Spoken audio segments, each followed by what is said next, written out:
Okay.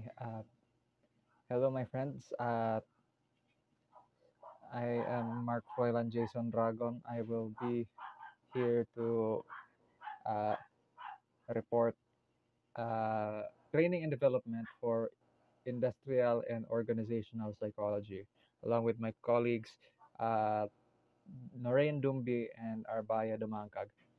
So, uh, as an overview, uh, I will read to you.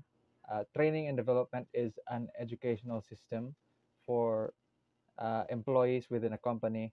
Uh, yeah, self-explanatory. Various tools, instructions, and activities are designed to improve employee performance. It's an opportunity for employees to further their knowledge and skills. So, as stated, training, again, self-explanatory. Training is a method in which employees can learn various skills relevant to their workplace, and development is uh, another method in which employees are allowed to uh, showcase their performative uh, prowess. Next, identifying employees' training and uh, developmental needs. Wait lang. Na ano. Uh, there are 7 steps for identifying the training needs of employees, and that is number 1, setting expectations for the employees, so they know. Siyempre, uh, hindi tayo makasimula without a goal, no? So yan, setting expectations and monitoring their performance,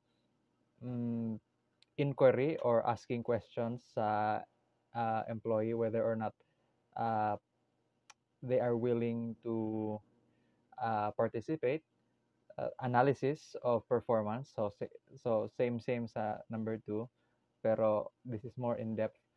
Expanding plans for personal development, self-explanatory.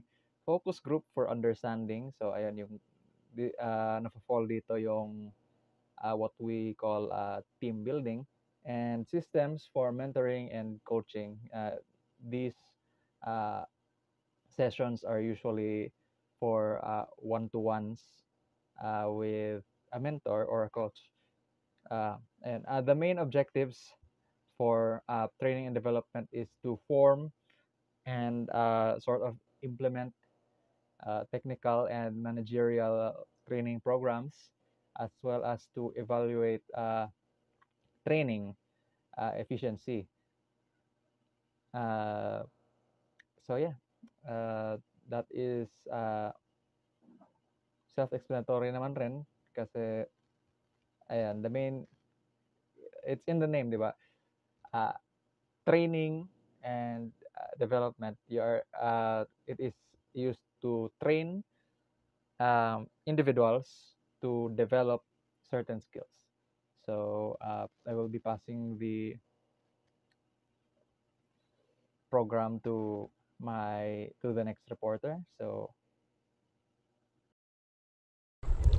So the next is forming and implementing technical and managerial training programs. So the technical and managerial program is a professional course that organizations offer to employees who want to develop their skills to become effective leaders. So ang technical and managerial program, ito siyang special class training na provided na ito siya ng isang companies para sa kanilang employees and para magkaroon sila ng better leading skills and to enhance their management skills.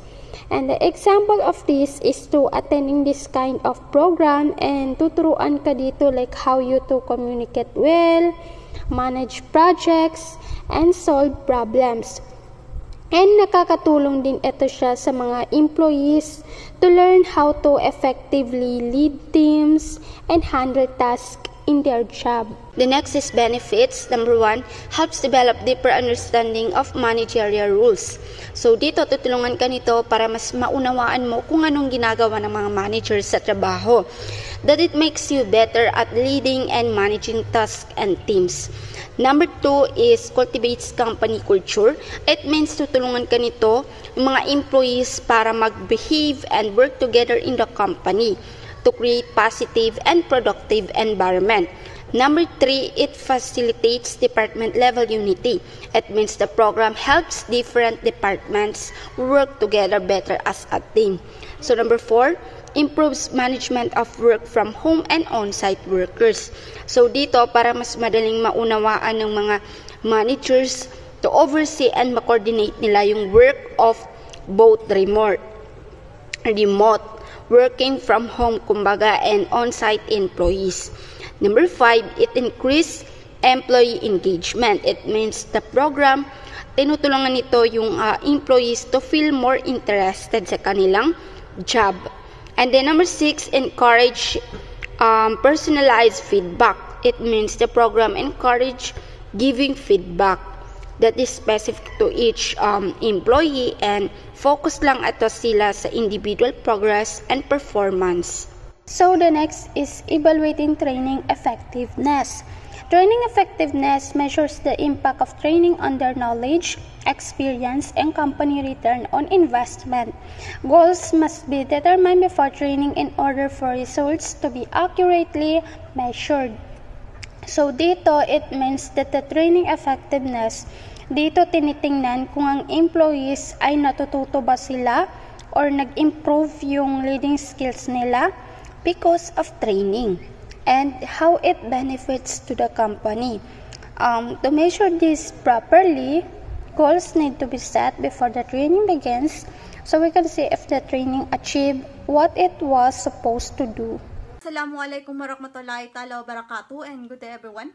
My name is Arbaya Idumangkag, and my topic is all about the importance of training and development.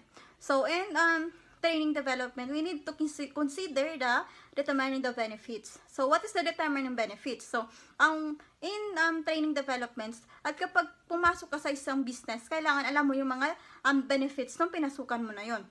The second is determining the returns of investments. So, sa isang business, kapag nag-invest ka, kailangan alam mo rin kung ano ba yung marireturn sa'yo. So, kumbaga, hindi pwedeng invest ka lang ng invest, tapos hindi mo alam kung ano ba yung marireturn sa'yo. So, dapat alam mo rin yung ano ba yung mga possible na mangyari doon sa in-invest mo. And then, third is discovering problems or difficulties in the workplace or troubleshooting them. So, in business, sa training development is, kumbaga, sa business, kailangan alam mo rin kung yung mga possibilities na magiging problema sa workplace man yan, or kumbaga, ano ba yung mga possibilities na maging challenge doon sa ginawa mong training development na yun.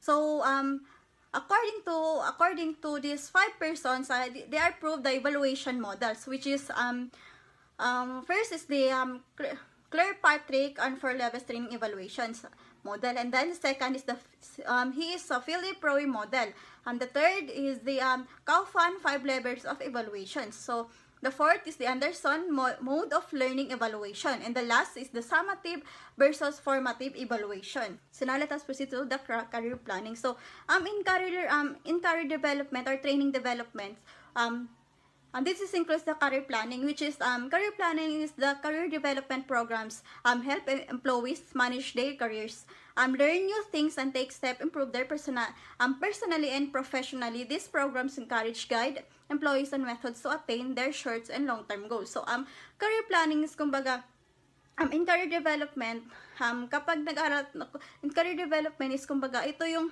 how can your career develop. So which is sa career planning naman is, kumbaga, what is your career plan? So for example na lang is me as a student, pagkatapos ko mag-aral, ano ba yung mga career plan ko? So for example na lang is I have a 4 career plan, which is first is I want to be a doctor, the second is I want to be a teacher, or the third is I want to be a lawyer, or I want to be a businesswoman. So in that career planning, I need to study, I need to develop my learnings para naman mas alam ko ano ba yung mas makakabuti or ano ba yung mas makaka-benefit sa akin na career. So, I need career planning. So, kailangan alam ko yung career planning ko. So, kailangan alam ko sa sarili ko kung ano ba yung mga possible na mangyayari doon sa career planning ko na yun. So, in career planning model, we have a 4 cycle, which is the first is the know yourself, take actions, make a choice, and explore it for opportunities. So, in this 4 cycle, of course, first, we need to know ourselves, kung ano ba yung kung gusto natin, ano ba yung mga gusto natin career, and kung ano ba talaga yung gusto natin maging work, and kung ano ba talaga yung gusto natin na career sa future. And the second is the explore opportunities.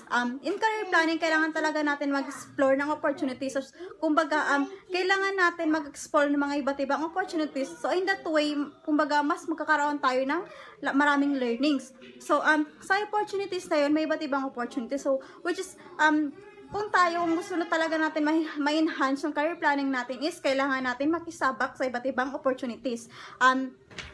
So, in a career planning, kailangan din natin ng take actions. Of course, kailangan natin kapag nagkaroon tayo ng career planning, kailangan natin na umaksyon sa sarili natin, no? So, hindi naman pwede na nagkaroon tayo ng career planning, kumbaga, hindi tayo nag-take ng actions. So, kumbaga, in career planning, kailangan mo din gumawa ng paraan para, kumbaga, makuha mo yung goal mo na yun. So, make decisions or make a choice. So, in career planning, kailangan mo talaga ng, sa sarili mo, alam mo yung kung ano yung choice mo. So, halimbawa, gusto ko maging teacher, for example. So, in that way, kailangan ko muna, first is kailangan ko alam ko sarili ko ano yung gusto ko.